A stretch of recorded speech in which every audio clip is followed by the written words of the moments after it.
Rain drums steadily against the courthouse windows as Kendra steps inside, her heels echoing with each measured stride on the polished marble.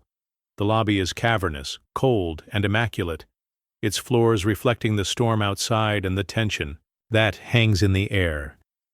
She pauses for a moment, adjusting her grip on her briefcase, steadying herself.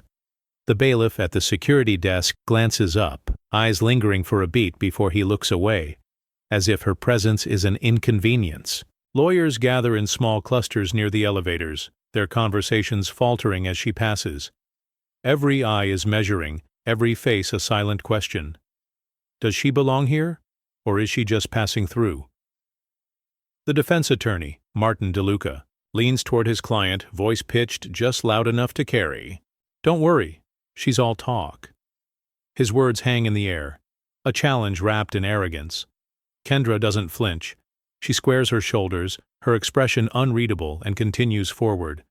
A clerk intercepts her, requesting her bar card.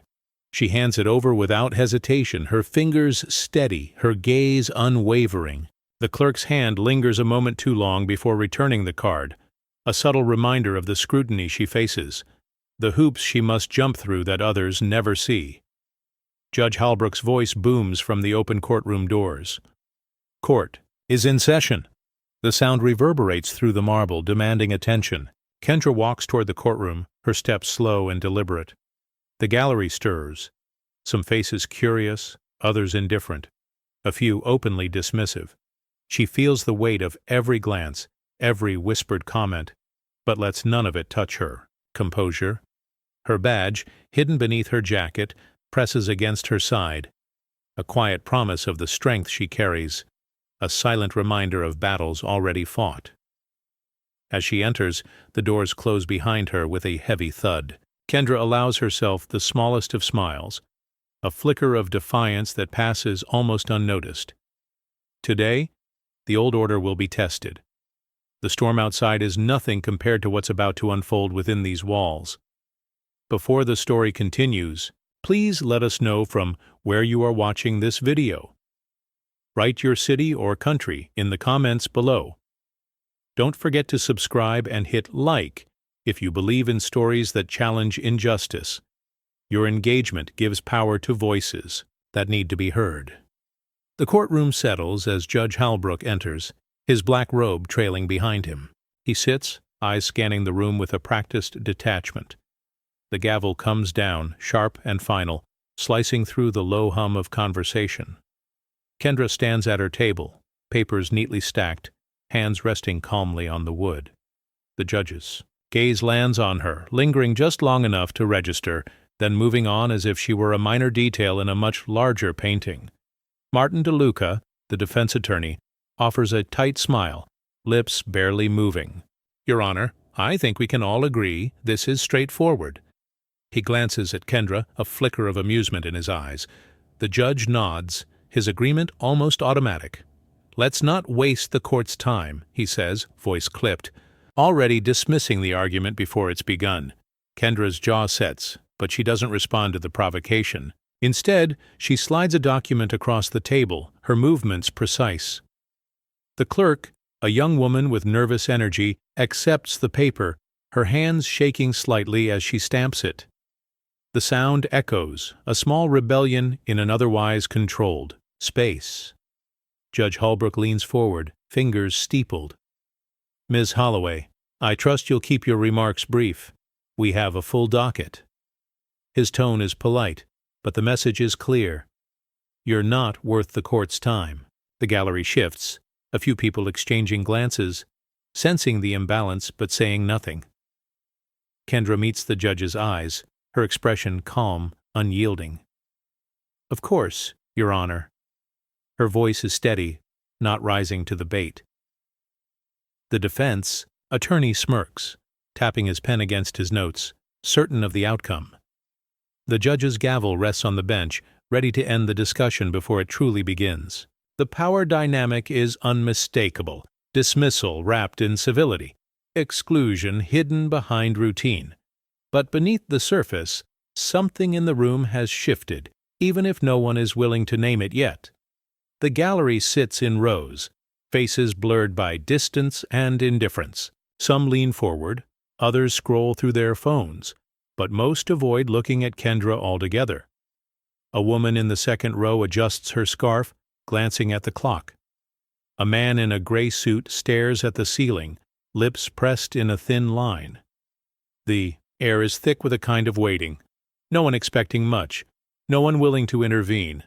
A bailiff stands by the wall, arms crossed, eyes flicking from the judge to the attorneys. He clears his throat, the sound sharp in the stillness, but says nothing.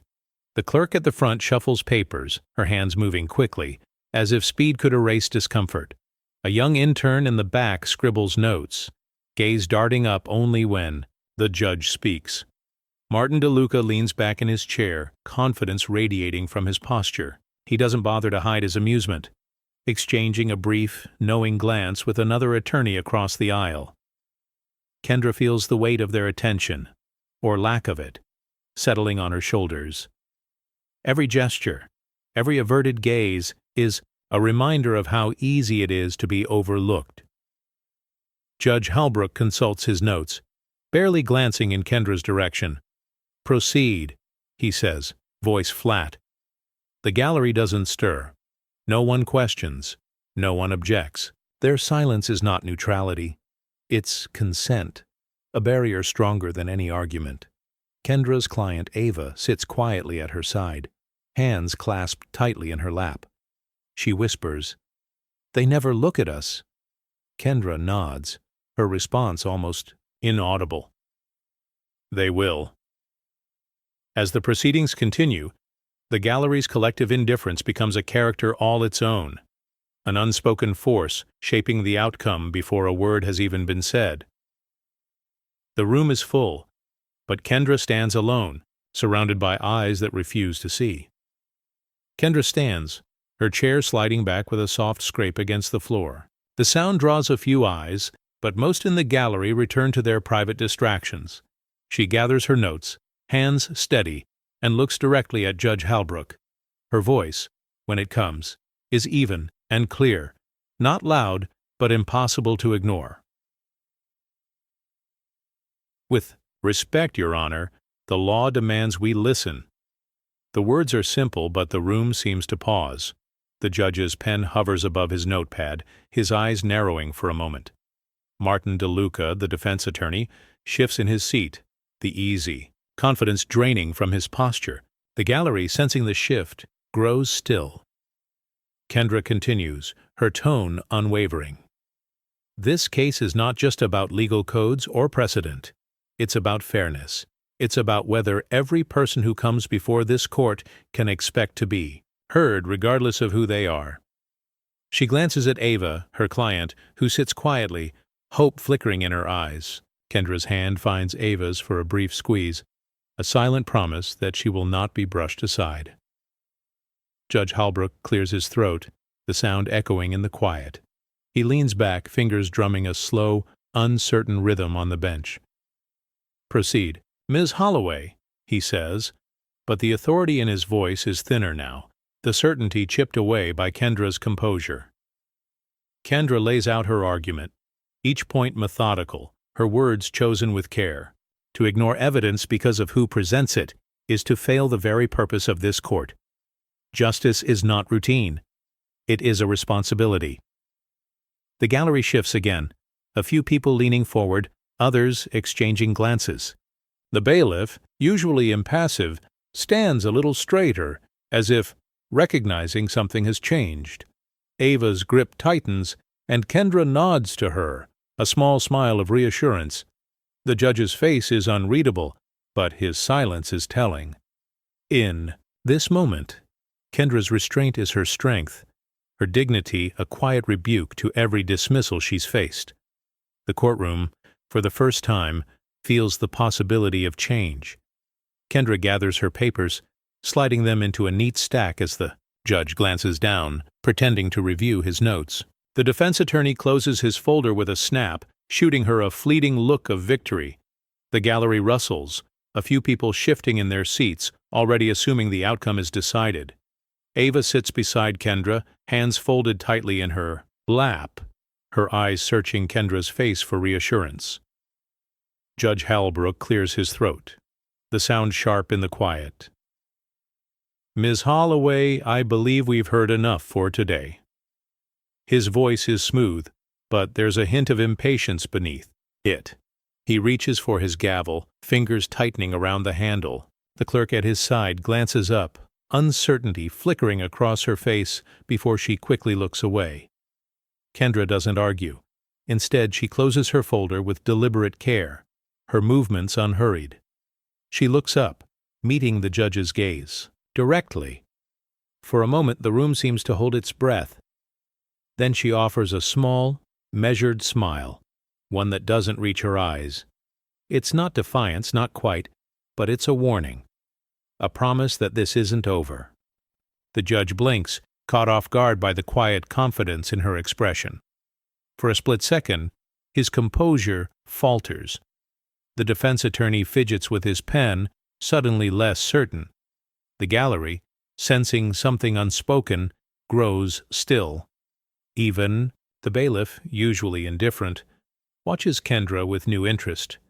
Ava leans in, voice barely above a whisper. "What happens now?" Kendra squeezes her hand gently, her reply soft but firm. "Now we wait.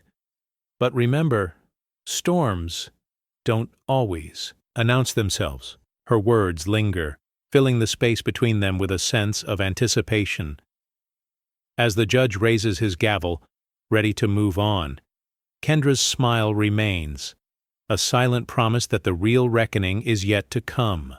The moment passes, but the shift in the room is unmistakable. The storm is gathering, and this time, everyone will feel it. The lecture hall buzzes with the low murmur of students settling in, the scratch of pens and shuffle of backpacks filling the space. Kendra sits near the back, her notebook open, pen poised, but her grip is tense. The professor, a tall man with silver hair and a reputation for being blunt, glances at the roster, then looks up, eyes landing on Kendra. He pauses, lips pressing, into a thin line before he speaks. "You're here on a diversity scholarship, right?" His words are casual, tossed out as if they're nothing, but the impact is immediate. A few heads turn, some faces register surprise, others quickly look away, not wanting to be caught in the moment. Kendra feels the heat rise in her cheeks, but she keeps her expression neutral, refusing to give him the satisfaction of a reaction. A girl 2 rows ahead glances back, her eyes filled with something between sympathy and discomfort. A boy at the end of the row nudges his friend, whispering behind his hand. Kendra's heart pounds, but she remembers Justice Lila Monroe's voice from an old interview echoing in her mind. "Don't let them shrink you." The words are a shield, a reminder that her worth isn't up for debate. After class, Kendra lingers in the hallway, her steps slow, her thoughts heavy. She overhears fragments of conversation. She's only here because of the numbers. I wonder if she can keep up. The sting is real, but she squares her shoulders and walks on, refusing to let their doubts define her. That evening in the library, she sits alone at a corner table, surrounded by towering stacks of casebooks. Her fingers trace the embossed title of a heavy volume, grounding herself in the work. The shadows of that day cling to her, but she writes anyway, each note a quiet act of defiance. The first cut of bias is deep, but as she closes her notebook, Kendra knows it will not define her story. Not now, not ever. The courthouse files are stacked high, each folder a silent testament to battles fought and lost. Kendra's motions lie among them, stamped with a cold red "denied." She traces the edges of the papers, feeling the weight of dismissal pressing down. Nearby, a white colleague's identical argument is approved without hesitation, the contrast sharp and unyielding. In the quiet of her office, Kendra sits surrounded by legal texts and case notes. The hum of the air conditioner is a steady backdrop to the frustration simmering beneath her calm exterior. An email notification pops up, another message from a senior partner advising her to tone down her courtroom demeanor. She deletes it without a word, her jaw tightening. The bailiff's eyes flicker with a mix of suspicion and routine as he double-checks her credentials once more, a subtle reminder that she is still under scrutiny. Across the hall, a white male. Attorney's outburst is met with applause and praise for his passion, while Kendra's measured voice is labeled emotional. Her client Ava sits quietly beside her, whispering, "They never listened to us." Kendra's response is a firm nod, a promise that the fight is far from over. The system's bias is not loud, it is bureaucratic, relentless, and often invisible, but Kendra's resolve burns quietly, a steady flame against the erasure. The morning is thick with anticipation as Kendra approaches the courtroom doors, her briefcase in hand. The bailiff, a man with a practiced stare and a badge polished to a shine, steps forward, blocking her path with a subtle shift of his body. His eyes scan her face, then drop to her hands. "Identification?" he asks, voice flat, no trace of welcome. Kendra meets his gaze, steady and unflinching, and produces her bar card. He studies it longer than necessary, thumb brushing over the embossed lettering, as if searching for a flaw. The line behind her grows, a few attorneys shifting, impatiently, but no one says a word.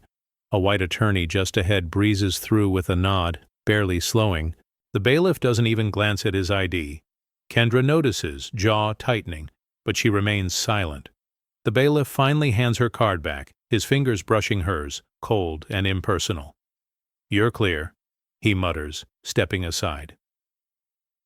Inside, the clerk at the desk offers a quick, nervous smile, eyes darting from Kendra to the bailiff and back. The small act of scrutiny lingers, a reminder that her presence is always questioned, always provisional. Kendra squares her shoulders and walks on, the moment etched in her memory. She finds her seat at the counsel table, laying out her notes with deliberate care. Across the aisle, Martin DeLuca glances her way, a flicker of amusement in his eyes. Kendra ignores him, focusing on her preparation. The judge enters, and the room settles, but the echo of the bailiff's inspection remains. A quiet obstacle, another test passed, another layer of resistance endured. Kendra's resolve hardens. Each checkpoint, each extra question, only sharpens her focus. She will not be deterred by suspicion or slowed by doubt. Today, she is here to be seen and to be heard. The courtroom air thickens as a white attorney rises, voice swelling with fervor. His words slice through the stillness, and the judge nods, murmuring, "That's real passion." A few in the gallery even offer approving glances, their faces lighting up at the display. Kendra sits quietly, watching, her notes organized and her expression unreadable. When it's her turn, Kendra stands, voice measured and precise. She presents her argument, but as she raises her voice to emphasize a point, a ripple of whispers moves through the gallery. Judge Halbrook's gaze sharpens, lips curling in a subtle, silent judgment. "Miss Holloway, let's keep emotion out of the proceedings," he says, his tone clipped but pointed. Ava, sitting beside Kendra, squeezes her hand tightly, whispering, "They never listen to us."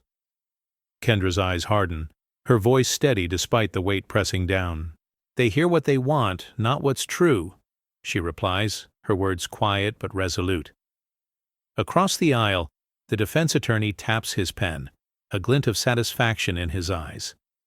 The gallery shifts, some faces tightening, others looking away. The double standard is unmistakable. Passion is a badge of honor for some, a mark against others. A clerk at the front shuffles papers, her glance flickering nervously between Kendra and the judge. The bailiff stands rigid, arms crossed, sensing the tension but offering no intervention. The judge clears his throat, a reminder of who holds the reins, but the energy in the room has changed. Kendra lowers her voice, a quiet defiance resonating. "Justice demands fairness, not favoritism." Ava's whisper breaks through the tension. We're more than whispers in the hall. The scene closes on Kendra's calm face, a beacon of resilience amid the storm of prejudice. The hypocrisy has been named, and its weight now presses on everyone present. The courtroom air thickens as a white attorney rises, voice swelling with fervor. His words slice through the stillness, and the judge nods, murmuring, "That's real passion." A few in the gallery even offer approving glances, their faces lighting up at the display. Kendra sits quietly, watching, her notes organized and her expression unreadable. When it's her turn, Kendra stands, voice measured and precise. She presents her argument, but as she raises her voice to emphasize a point, a ripple of whispers moves through the gallery. Judge Halbrook's gaze sharpens, lips curling in a subtle, silent judgment. "Miss Holloway, let's keep emotion out of the proceedings," he says, his tone clipped but pointed. Ava, sitting beside Kendra, squeezes her hand tightly, whispering, "They never listen to us."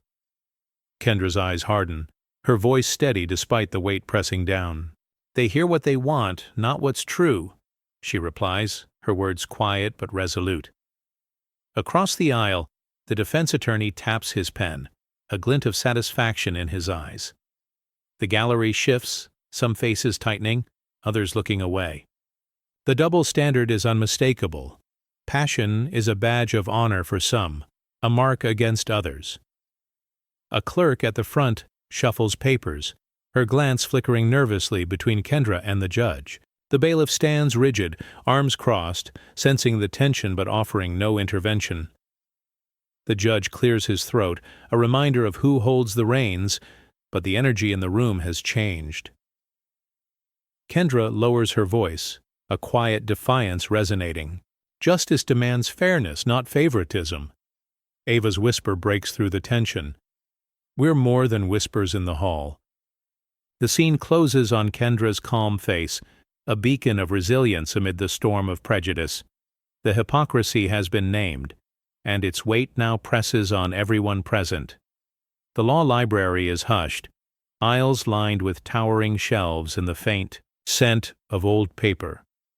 Kendra sits at a corner table, surrounded by thick case books and scribbled notes. Her phone is silenced, her focus absolute, but the fatigue in her eyes betrays the long hours.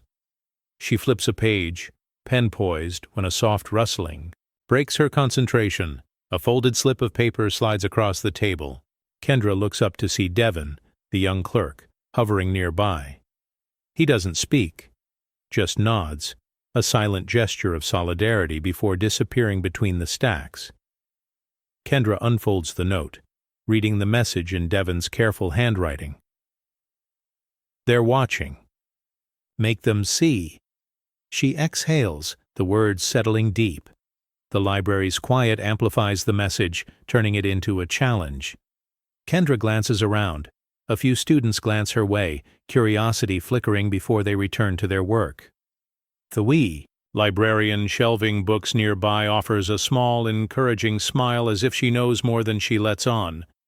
Kendra tucks the note into her notebook, feeling its weight. She pulls out a file marked with Justice Monroe's name, the precedent she's been saving for the right moment. Her fingers trace the signature on the first page, the connection to her mentor grounding her resolve. Devin reappears briefly, catching her eye from across the room. He gives a subtle thumbs up, his expression determined. Kendra nods in return, gratitude unspoken but clear. The message is simple, but it carries the force of an entire community's hope. As she gathers her things, Kendra's movements are purposeful. The note, now safely tucked away, is more than encouragement. It's a call to action. She leaves the library with her head high, ready to turn quiet support into undeniable proof. The battle will be fought in the open, but its courage is born in moments like these. The courthouse lobby is crowded, the air buzzing with conversation and the glow of phone screens. Kendra stands near the entrance, reviewing her notes, when she notices Maya Lynn, a young journalist, holding her phone just low enough to record. Maya's eyes meet Kendra's for a split second, a silent question, a hint of encouragement. Inside the courtroom, Judge Halbrook interrupts Kendra's argument once again, his tone brisk. "Ms. Holloway, I think we've heard enough." The Kabununa gallery barely reacts, but Maya's fingers fly across her phone, capturing every word, every dismissive gesture. Outside, Maya leans against a column, typing furiously. Her tweet goes live. Judge Halbrook cuts off attorney Kendra Holloway mid-argument, sure to let her speak. Within minutes, the hashtag explodes. Notifications flood Maya's phone, retweets, replies, outrage. The courthouse's marble walls feel thinner, the world pressing in from all sides. Kendra steps into the hallway unaware of the storm brewing online. A clerk approaches, phone in hand, whispering, "You're trending." Kendra blinks, confusion giving way to realization. She glances at Maya, who nods, her expression fierce. "People are watching now." The gallery shifts, a ripple of awareness passing through the crowd. A law student in the back checks her phone, eyes widening as she shows the screen to a friend. Even the bailiff pauses, glancing at the trending hashtag before returning to his post. Maya's tweet is picked up by local news, then national outlets. The courthouse, once a fortress of routine, is now the center of a growing movement. Kendra feels the shift, the support building beyond the walls she's spent her career pushing against. As she returns to the courtroom, Kendra's steps are lighter. The judge's authority no longer feels absolute. The world is watching, and the story is no longer his alone. The power of a single tweet has changed everything. And this time, Kendra's voice will not be silenced. The courthouse lobby is crowded, the air buzzing with conversation and the glow of phone screens. Kendra stands near the entrance reviewing her notes when she notices Maya Lin, a young journalist holding her phone just low enough to record. Maya's eyes meet Kendra's for a split second, a silent question, a hint of encouragement. Inside, the courtroom, Judge Halbrook interrupts Kendra's argument once again, his tone brisk. "Ms. Holloway, I think we've heard enough." The gallery barely reacts, but Maya's fingers fly across her phone, capturing every word, every dismissive gesture. Outside, Maya leans against a column, typing furiously. Her tweet goes live. Judge Halbrook cuts off attorney Kendra Holloway mid-argument. Let her speak. Within minutes, the hashtag explodes. Notifications flood Maya's phone, retweets, replies, outrage. The courthouse's marble walls feel thinner, the world pressing in from all sides. Kendra steps into the hallway unaware of the storm brewing online. A clerk approaches, phone in hand, whispering, "You're trending." Kendra blinks, confusion giving way to realization. She glances at Maya, who nods, her expression fierce. "People are watching now." The gallery shifts, a ripple of awareness passing through the crowd. A law student in the back checks her phone, eyes widening as she shows the screen to a friend. Even the bailiff pauses, glancing at the trending hashtag before returning to his post. Maya's tweet is picked up by local news, then national outlets. The courthouse, once a fortress of routine, is now the center of a growing movement. Kendra feels the shift, the support building beyond the walls she's spent her career pushing against. As she returns to the courtroom, Kendra's steps are lighter. The judge's authority no longer feels absolute. The world is watching, and the story is no longer his alone. The power of a single tweet has changed everything. And this time, Kendra's voice will not be silenced. The office hums with quiet tension as Kendra reads an email from a senior partner. The message is curt. Tone it down. Her fingers hover above the keyboard, jaw set, then she deletes the note without a word. Around her, colleagues exchange glances, some sympathetic, others wary, a few pretending not to notice at all. A secretary passes by, her eyes flickering with a mix of empathy and caution. She offers a small forced smile before hurrying away. Nearby, a partner adjusts his tie, gaze fixed on the floor, unwilling to meet Kendra's eyes. The tension in the room is palpable, a silent war waged in glances and half-spoken words. The HR department files her complaint, but the response is slow, buried beneath layers of bureaucracy. Kendra watches the clock, the minutes stretching into hours. The silence from above is deafening, a reminder that the system protects itself. In the hallway, whispers ripple like a current. A junior associate pauses, lowering her voice as she passes. "She's too aggressive," someone mutters. Another nods, eyes downcast. The message is clear. conform or be sidelined. Kendra's client, Ava, sits nearby, her gaze steady but tired. She reaches out, squeezing Kendra's hand, a silent pact of resilience. The defense attorney smirks from across the room, tapping, his pen with renewed confidence. The law firm's gears turn slowly, grinding against change. Yet beneath the surface, Kendra's resolve hardens. Each attempt to silence her only fuels the fire. The quiet sabotage is a battle, but she is ready to fight. Kendra's phone buzzes, a message from her mother. "Keep your head up, they can't dim your light." She reads it, a brief smile breaking through her resolve. The words are a lifeline, a reminder of the strength she carries beyond these walls. In the conference room, a meeting is underway. The topic, diversity initiatives. The conversation is cautious, some voices hesitant, others defensive. Kendra's name comes up, whispered but unmistakable. The old guard resists, but the tide is turning. Back at her desk, Kendra takes a deep breath, her fingers poised over the keyboard. She begins drafting a response, not just to the email, but to the system itself. Her fight is far from over. The courtroom is hushed, the air charged with uncertainty, as the judge prepares to rule on a critical motion. Kendra sits beside Ava, their case files spread neatly across the table. Ava's hands tremble, her eyes darting between the judge and her attorney. She leans in, voice barely audible. "They'll never believe me, will they?"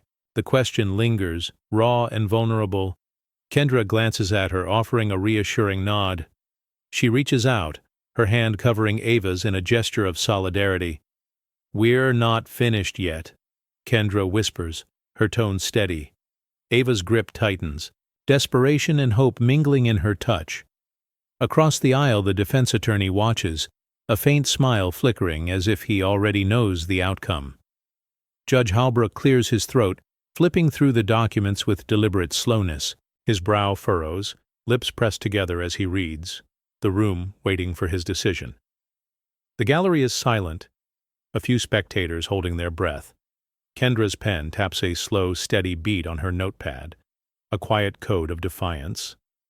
Ava's eyes well with tears, but she blinks them away, drawing strength from Kendra's calm presence. The judge finally looks up, gaze settling on Ava for a fleeting moment before returning to Kendra. "Motion denied," he announces, his voice clipped. The words hit hard, but Kendra doesn't flinch. She leans closer to Ava, her words deliberate and clear. "This isn't the end. They may not hear you today, but I promise, they will." Ava nods, wiping her eyes, her grip loosening just a little. The moment is small, but it matters. It's a promise that the fight continues, that their voices won't be erased. As the judge moves on, Kendra straightens her papers, her resolve only sharpening.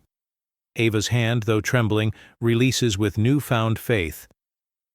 The courtroom may not have listened, but Kendra's quiet assurance plants a seed of hope that cannot be uprooted. Outside the courthouse, a crowd gathers, faces illuminated by the glow of phone screens. The hashtag #LetLeatherSpeak pulses across social media, each post amplifying Kendra's fight. Law students chant her name, their voices rising above the city's noise. Inside, the judge's chambers are dim, blinds drawn tight. Judge Halbrook scrolls through news alerts, his jaw clenched as headlines flash, "Attorney silenced in courtroom." "Bias on the bench?" In the hallway, Maya Lin interviews a group of young attorneys. "She's making history," one says, eyes bright with admiration. Another adds, "It's about time someone stood up." Their words ripple outward, carried by retweets and news clips. The courthouse, once insulated, now feels porous, every decision scrutinized, every gesture recorded. Kendra stands in the lobby, surrounded by supporters. A law student approaches, phone trembling in her hand. "You're trending," she says, awe in her voice. Kendra offers a quiet smile, gratitude and resolve mingling in her eyes. The bailiff, usually distant, nods as she passes, a small gesture of respect. Back in the courtroom, the defense attorney glances at his phone, his confidence shaken. The judge's authority feels less certain, his voice faltering as he addresses the room. The gallery leans forward, sensing the shift. Even the clerks exchange glances, aware that something fundamental has changed. Ava stands beside Kendra, her earlier fear replaced by a glimmer of hope. "They're listening now," she whispers. Kendra nods, her reply soft but firm. "We're not invisible anymore." As the day ends, the courthouse is bathed in the light of 1,000 screens. The world is watching, and the story is no longer confined to 4 walls. Kendra's fight has become a movement, her voice echoing far beyond the courtroom. The balance of power is shifting, and everyone can feel it. The courtroom is restless, anticipation humming beneath the surface. Kendra sits at counsel table, her hands steady as she opens a crisp folder marked with Justice Monroe's name. The paper inside is thick, the signature unmistakable. She glances at Devon in the gallery, his nod almost imperceptible, but it gives her courage. Judge Halbrook adjusts his glasses, eyes narrowing as he notices the new document. "Ms. Holloway, what is that?" he asks, suspicion coloring his tone. Kendra stands, her voice unwavering. "A Supreme Court precedent, Your Honor, directly relevant to this case." She holds up the file, the judge's gaze sharpening. Across the aisle, Martin DeLuca shifts uncomfortably, his earlier confidence fading. The gallery leans in, phones raised, the atmosphere electric. Kendra reads aloud, her words clear and deliberate. Justice Monroe's ruling in State v. Carter established that evidence cannot be dismissed on the basis of identity or origin. The law protects every voice. The judge's pen slips from his hand, clattering softly on the bench. He fumbles to retrieve it, the moment not lost on anyone. The clerk at the front desk exchanges a look with a colleague, both recognizing the significance of what's unfolding. Kendra continues her argument building. This court is bound by that precedent. To ignore it would be to undermine the very foundation of justice. Her words are measured, but the impact is seismic. The defense attorney's face pales, sweat beading at his brow. Ava squeezes Kendra's arm, hope shining in her eyes. The judge hesitates, the authority in his voice wavering. "We'll review the precedent," he finally concedes, his tone subdued. As Kendra returns to her seat, the gallery erupts in hushed conversation. The file, once hidden, is now a weapon, one that cannot be ignored. The tide has turned, and for the first time the outcome feels uncertain. Kendra's quiet strength has shifted the ground beneath everyone's feet. The courtroom's fluorescent lights flicker as Kendra sits, her breath steady, hands folded in her lap. Beneath her jacket, the edge of her Supreme Court clerk badge presses against her ribs, a silent reminder of battles already won. She adjusts her collar, the metal cool against her skin, unseen by those who judge her worth. Judge Halbrook glances her way, his gaze dismissive, never lingering long enough to see the truth beneath the surface. The defense attorney, Martin DeLuca, shuffles his notes, unaware of the quiet authority Kendra carries. Around them, the gallery murmurs, eyes skimming over her as if she's just another attorney, easy to overlook. A clerk walks by, dropping a stack of files on the bench, offering Kendra a brief, knowing look. It's the only acknowledgement of what she's achieved. A silent nod from someone who understands what it means to fight for recognition. Kendra's fingers brush the badge again, drawing strength from its weight. The judge clears his throat, ready to move forward, but Kendra's presence unsettles the room in ways no one can quite name. She sits straighter, her posture calm, her focus unbreakable. The badge is her secret, her shield, a quiet assertion that she belongs no matter who tries to deny it. Ava leans over, whispering, "You're different from the others." Kendra smiles softly, her reply just as quiet. "Sometimes you have to carry your victories where no one can see them." As the proceedings begin, Kendra's badge remains hidden, but its significance pulses through every word she speaks, every argument she makes. The courtroom may not see it, but its power is undeniable.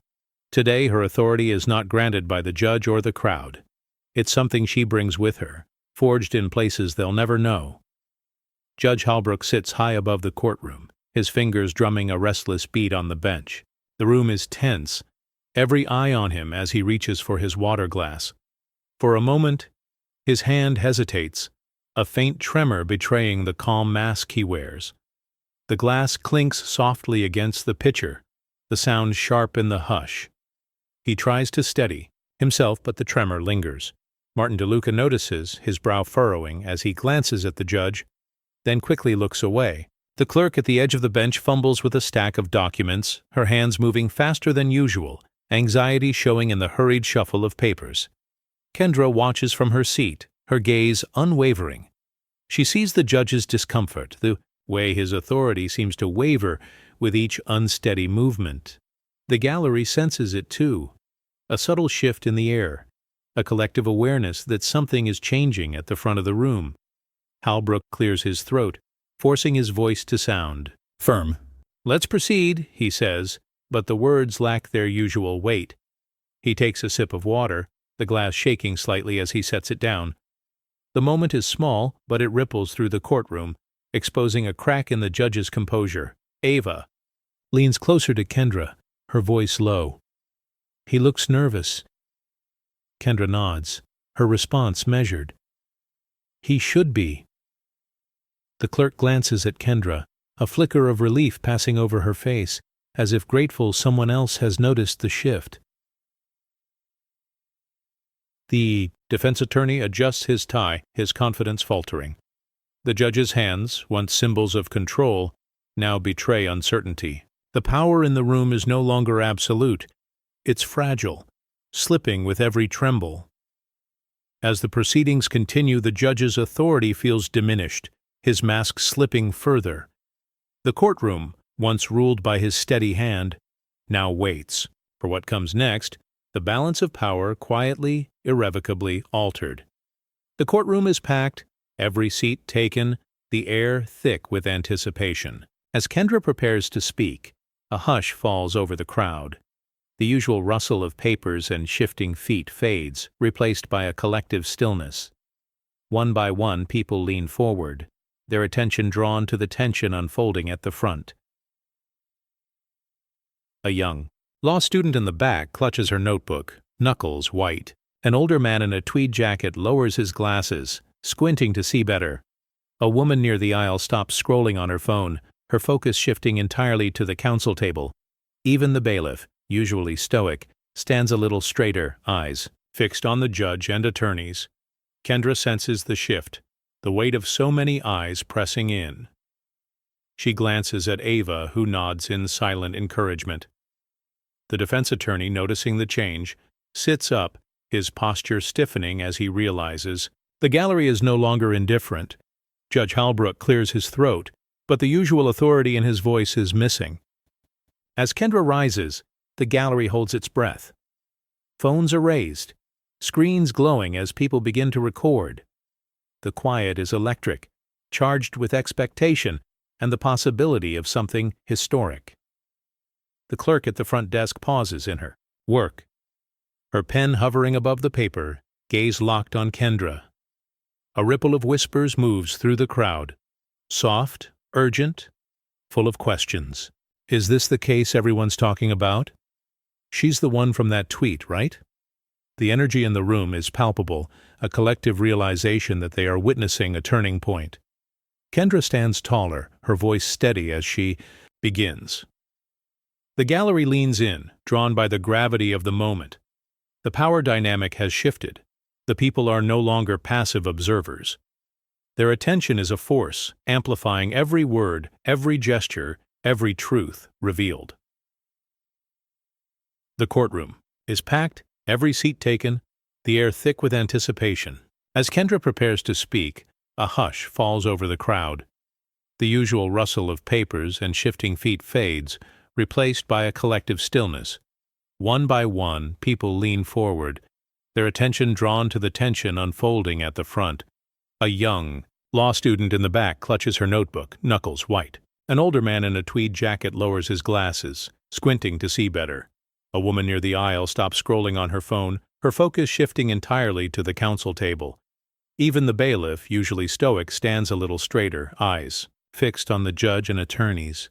Kendra senses the shift, the weight of so many eyes pressing in. She glances at Ava, who nods in silent encouragement.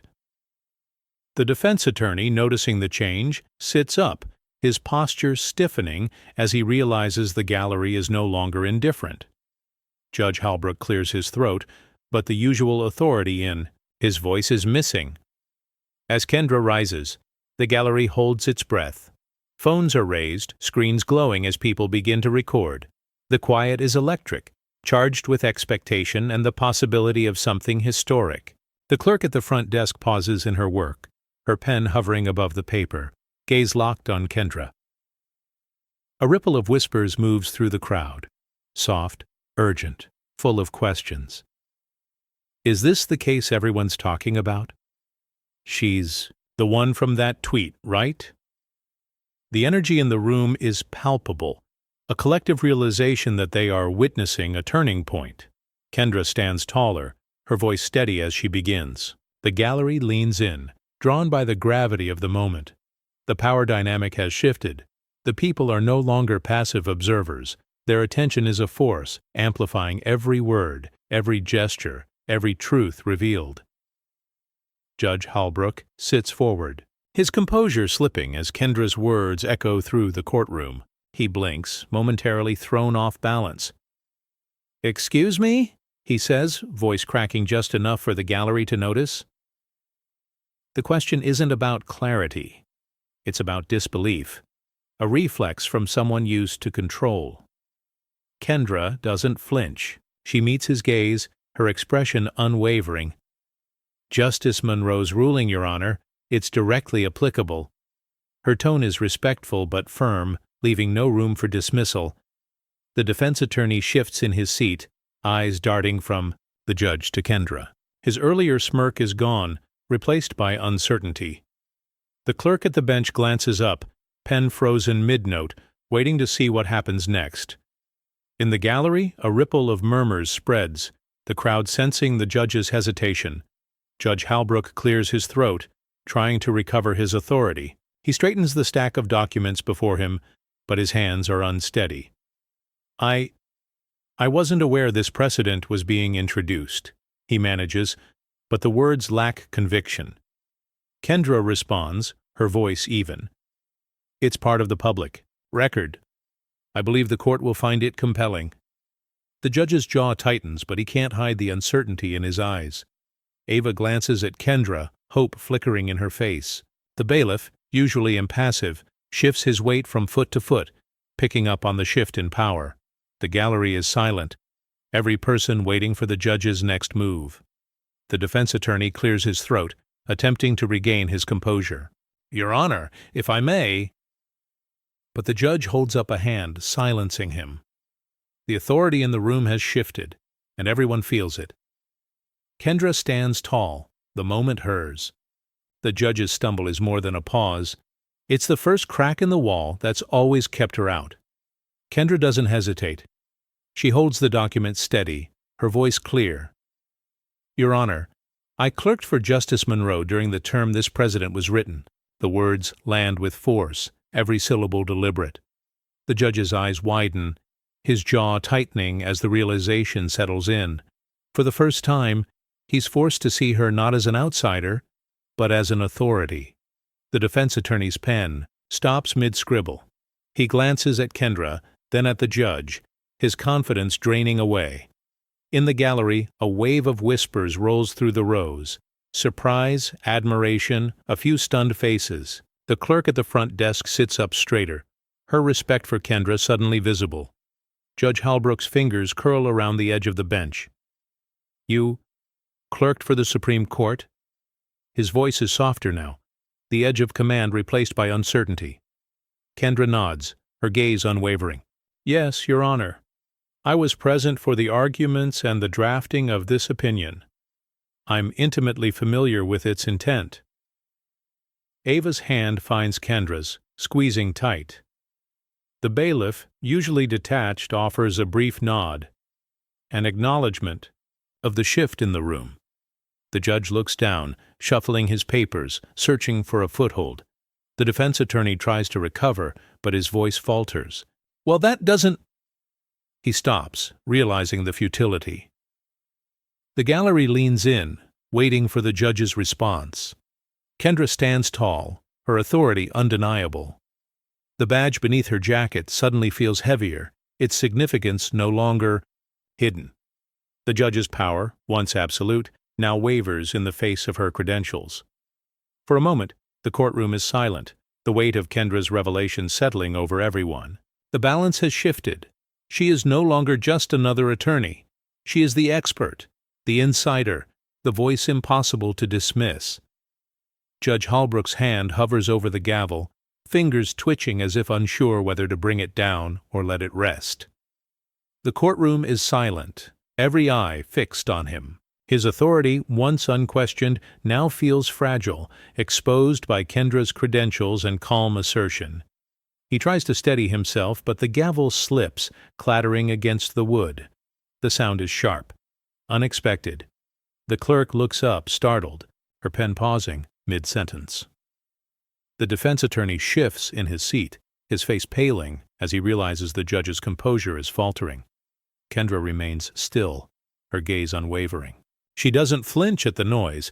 Instead, she watches the judge, her presence a quiet challenge. Ava leans forward, hope flickering in her eyes, sensing the change in the air. Judge Holbrook clears his throat, attempting to recover. Let's proceed," he says, but the words lack conviction. His hand shakes as he tries to right the gavel, the symbol of his control, now a reminder of his vulnerability. The gallery is silent, the usual whispers replaced by a collective anticipation. Even the bailiff, who rarely betrays emotion, glances at the judge with concern. The power in the room has shifted, and everyone feels it. The defense attorney fumbles with his notes, his earlier confidence gone. Kendra stands tall, her authority filling the space left by the judge's uncertainty. The clerk resumes her writing, but her eyes flicker to Kendra, a new respect evident in her gaze. As the proceedings continue, the gavel sits askew on the bench, no longer the tool of command it once was. The judge's mask of control has slipped, and the courtroom knows it. Kendra's quiet strength has redrawn the lines of power, and nothing will be the same. As the judge regains his composure, a faint sound drifts in from outside, a ripple of clapping, muffled by the courthouse's thick walls. At first, it's barely noticeable, but then it grows, the rhythm unmistakable. Inside, the courtroom remains hushed, everyone frozen in the aftermath of the judge's falter. Kendra doesn't react outwardly, but her shoulders relax, the tension in her posture easing just a fraction. Ava glances at her, eyes wide with hope. "They're cheering for you," she whispers, disbelief and admiration mingling in her voice. The clerk at the front desk looks up, startled by the unexpected applause. She exchanges a glance with the bailiff, who shrugs, a rare smile flickering at the corners of his mouth. Even the defense attorney, rattled by the shift in momentum, turns toward the windows, as if searching for the source. Judge Holbrook's grip tightens on the bench. He tries to ignore the noise, but the sound seeps in, impossible to shut out. His authority, already shaken, feels even more precarious. He clears his throat, attempting to continue, but his words lack their usual force. The gallery senses the change, a collective awareness settling over the room. Some spectators exchange knowing looks. Others sit straighter, emboldened by the support echoing from beyond the courtroom. The bailiff, usually rigid, nods subtly. In Kendra's direction, a silent gesture of respect. Kendra meets Ava's gaze, offering a small, reassuring smile. The applause outside is more than noise. It's validation, proof that the fight inside these walls matters. The judge's power is no longer absolute. The world is watching, and the balance has shifted. As the sound fades, the courtroom feels different, charged with the energy of a community refusing to be silent. Kendra's quiet victory reverberates, reaching far beyond the marble and wood. Kendra stands, the file open in her hands, her voice steady as she addresses the court. Your Honor, the Supreme Court's decision in Monroe v. State is clear. It states that evidence cannot be disregarded, based on the identity of the person presenting it. Her words are crisp, each syllable deliberate. Judge Halbrook's eyes flicker to the document, uncertainty shadowing his features. He reaches for his notes, but the pages seem suddenly unfamiliar. The defense attorney, once so sure, avoids Kendra's gaze, his confidence evaporating. The gallery leans in, the tension thick as everyone waits for the judge's response. Ava squeezes Kendra's arm, hope rekindled. The clerk at the bench pauses, pen hovering above the paper, her attention locked on every word. Even the bailiff, arms folded, nods in quiet approval. Kendra continues, her tone unwavering. This precedent was written to prevent exactly what's happening here. The law protects every voice. It demands fairness, not favoritism. The judge shifts in his seat, his authority shrinking beneath the weight of the ruling. He glances at Kendra, then at the gallery, sensing the tide turning. The defense attorney clears his throat, but the words die before they leave his mouth. The gallery is silent, the power dynamic unmistakably altered. Kendra's argument is no. Longer just a plea, it's the law itself, undeniable and unyielding. Judge Halbrook finally speaks, his voice subdued. The court will review the precedent. It's not the ruling yet, but it's a concession, a recognition that Kendra's voice cannot be brushed aside. Kendra closes the file, her composure intact. The courtroom, once hostile, now feels like a place where justice might finally be possible. The precedent is more than a document. It's a shield, a weapon, a promise. For the first time, the law stands with her. The courtroom holds its breath as Kendra stands motionless, the weight of the moment pressing down like a silent storm.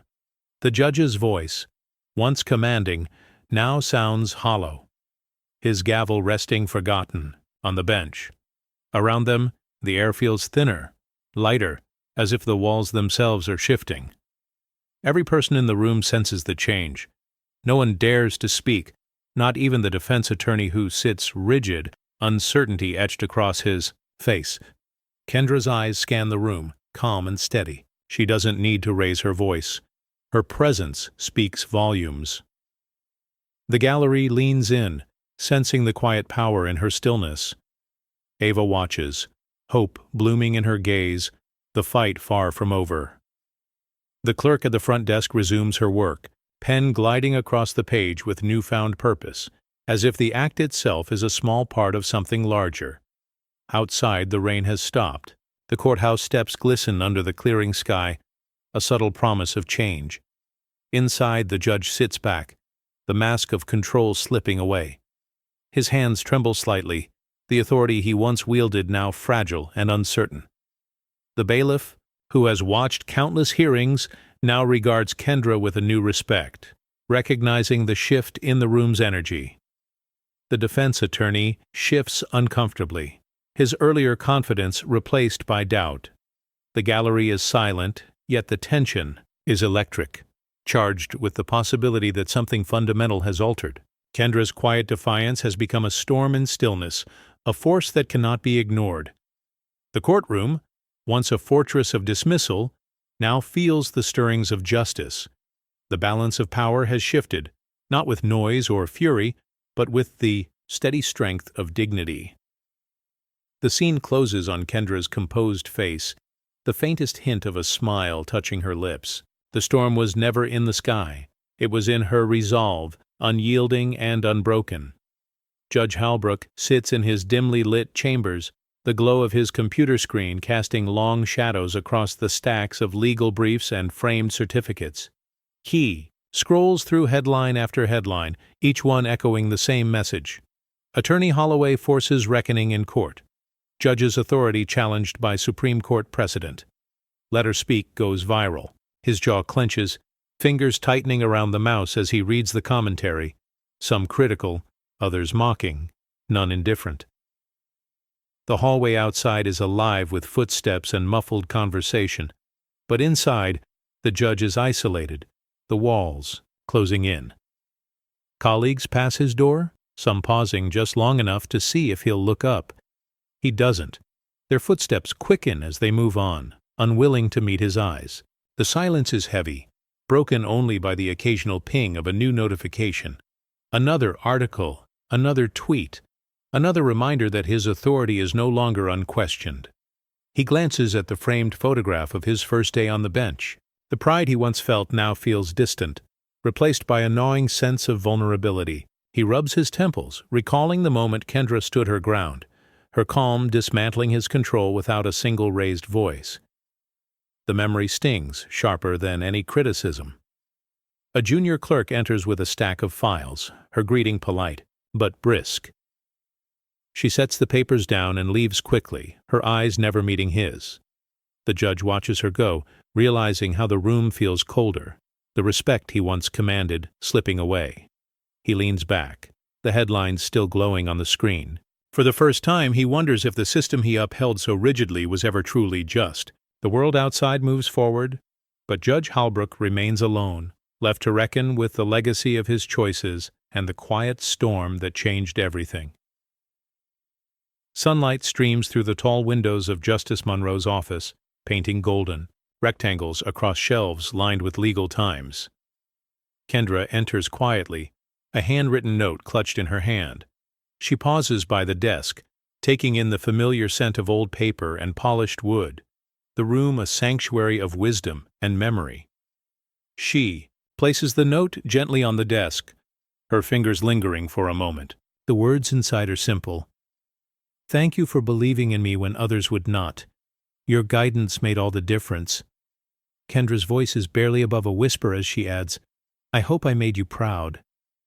There's no one else in the room, but the weight of legacy fills the space. Justice Monroe's portrait hangs above the desk, her eyes kind but resolute. Kendra looks up, drawing strength from the image. She remembers late nights spent poring over case law, Monroe's encouragement echoing in her mind. Don't let them shrink you.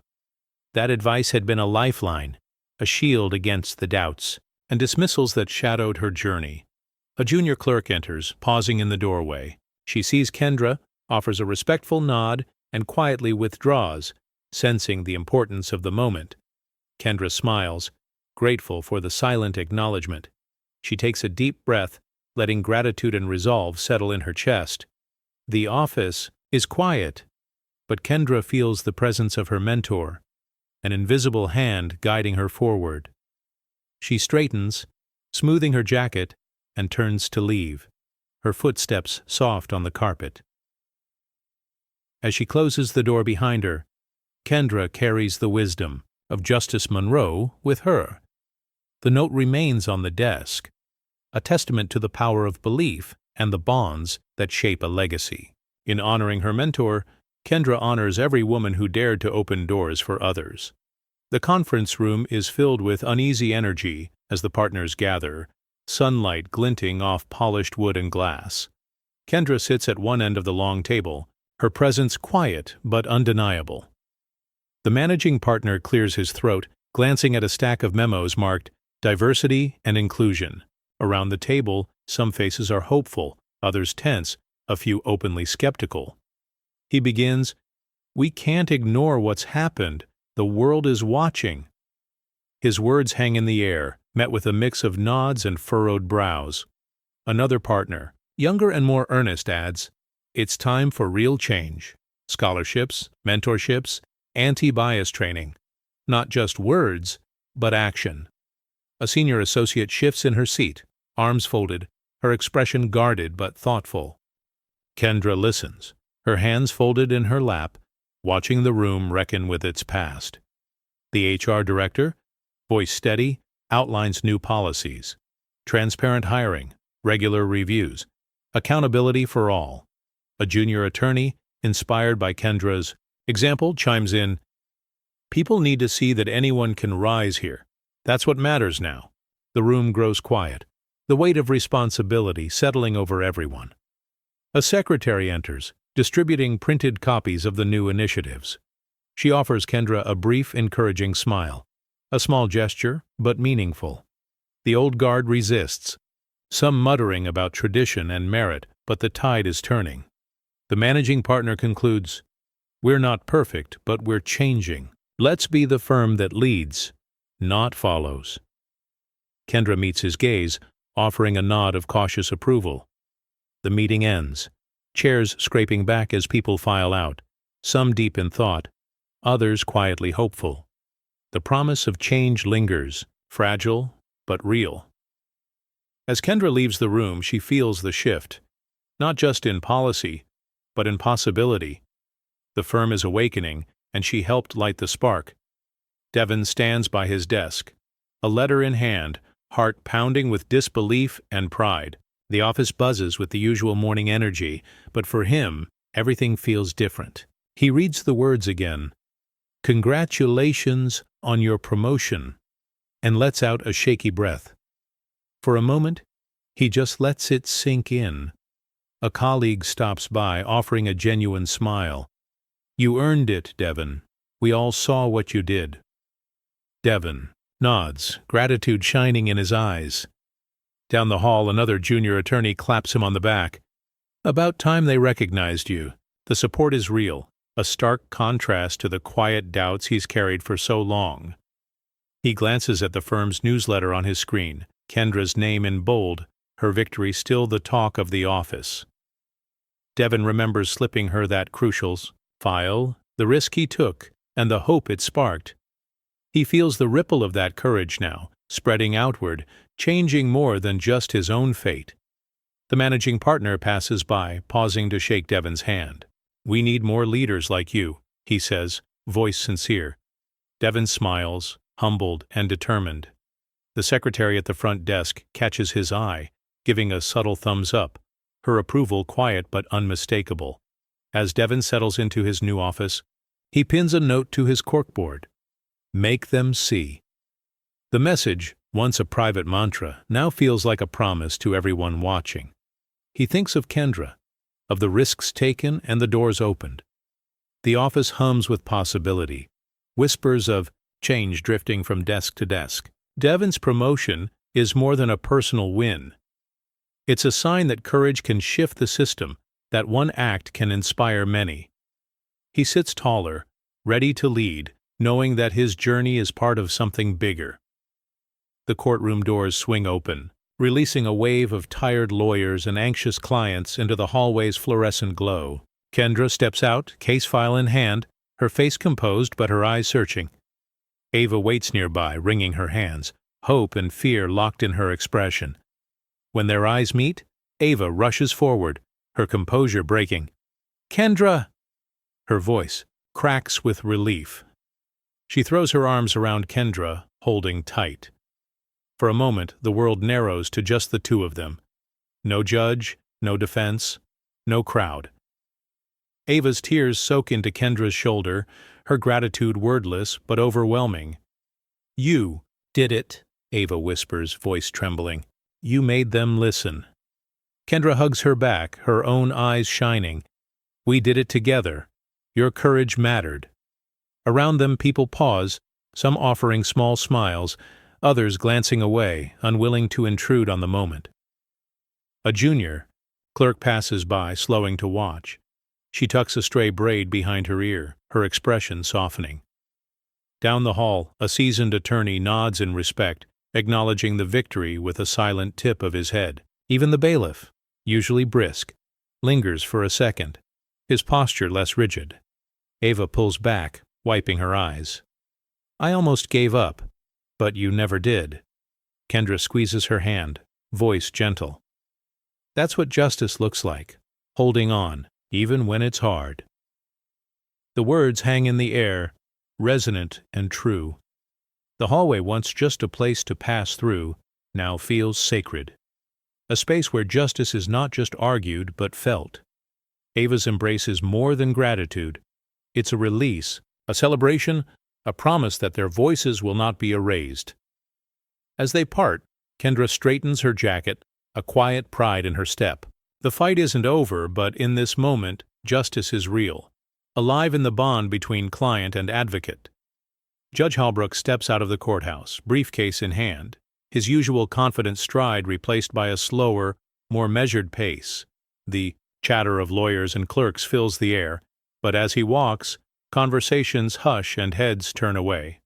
A group of attorneys crossing the hall pauses, their eyes flickering with recognition, then quickly looking down or away. The judge senses the shift, an invisible barrier forming around him, isolating him from the community he once commanded. He passes by the coffee stand, where a barista glances up, offering a polite but distant nod. No friendly greeting, no familiar smile. The judge's footsteps echo in the empty corridor, the sound stark against the quiet murmurs that follow him. A young clerk hesitates before crossing the hall, choosing instead to step back, avoiding any interaction. In the elevator, the judge stands alone, the mirrored walls reflecting a face marked by fatigue and regret. His phone buzzes with messages, some from concerned colleagues, others from friends now distant. He reads the words, but they offer little comfort. The weight of public scrutiny presses down, heavier than any gavel he's wielded. Outside, a group of lawyers crosses the street to avoid the courthouse entrance he's about to use. Their whispered conversations trail behind him, a mix of judgment and pity. The judge's reputation, once unassailable, now feels fragile, unraveling thread by thread.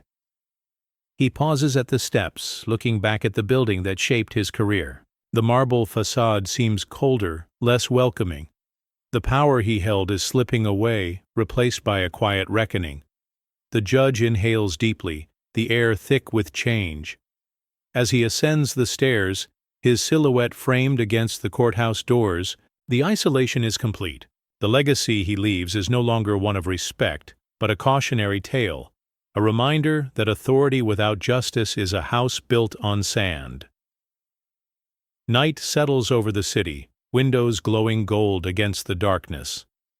Kendra sits by her apartment. Window, a cup of tea warming her hands. The day's battles replay in her mind, every argument made, every barrier faced, every small victory earned. She exhales, letting the tension slip from her shoulders, replaced by a quiet, steady pride. Her phone buzzes with messages, congratulations from colleagues, gratitude from clients, encouragement from friends. She scrolls through them, a soft smile touching her lips. Yet it's her mother's message that lingers. Change doesn't roar, it whispers. Kendra closes her eyes, letting those words settle deep. They remind her that progress is rarely loud or sudden. It's found in the steady accumulation of choices, the quiet refusal to give in, the gentle insistence on being heard. She looks around her apartment, the walls lined with books and framed photos, reminders of the journey, the people who believed. In her, the moments that shaped her resolve. The city outside is alive, but in her space, everything is calm. She sips her tea, listening to the distant hum of traffic, the world moving forward, slowly but surely. Ava's words echo from earlier. You never gave up. Kendra thinks of Devon's courage, the firm's new promises, the judge's reckoning. All of it, she realizes, is part of a larger shift, one that doesn't announce itself with fanfare, but with persistence, dignity, and hope. She stands, crossing to her desk, and writes a note to herself. Keep going. The whisper becomes a wave. The act is small, but it grounds her. Tomorrow will bring new challenges, new doubts. But tonight, Kendra allows herself to rest, knowing that her voice, steady and unbroken, has already made a difference.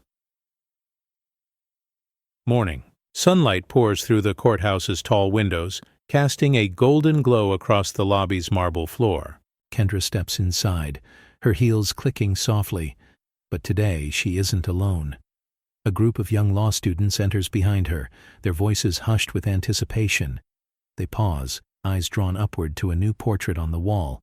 Kendra's, framed in oak, hung beside the greats who came before. One student, notebook clutched to her chest, whispers, "That's her. She changed everything." Another nods, awe in his expression. "If she can do it, maybe I can too."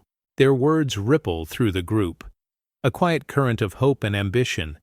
A security guard, who's watched decades of comings and goings, offers Kendra a respectful nod. "Morning, counselor." His tone is warm, pride shining in his eyes. Kendra smiles, feeling the weight of the moment, the realization that her journey is now part of the building's story. The students gather beneath the portrait, snapping photos, sharing dreams. One lingers, tracing the engraved plaque with her finger.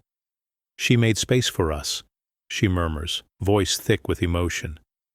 Kendra stands nearby, watching, her heart full. She remembers her own first steps into this lobby, the uncertainty, the determination to belong. The old guard passes by, some with guarded glances, others with quiet respect. The lobby, once a place of exclusion, now hums with possibility. The walls hold more than history, they hold promise. As the students file into the courtroom, Kendra remains for a moment, taking it all in. The sunlight, the voices, the portrait, a testament to battles fought and ground gained. The story doesn't end with her. It multiplies, carried forward by every new voice that dares to speak.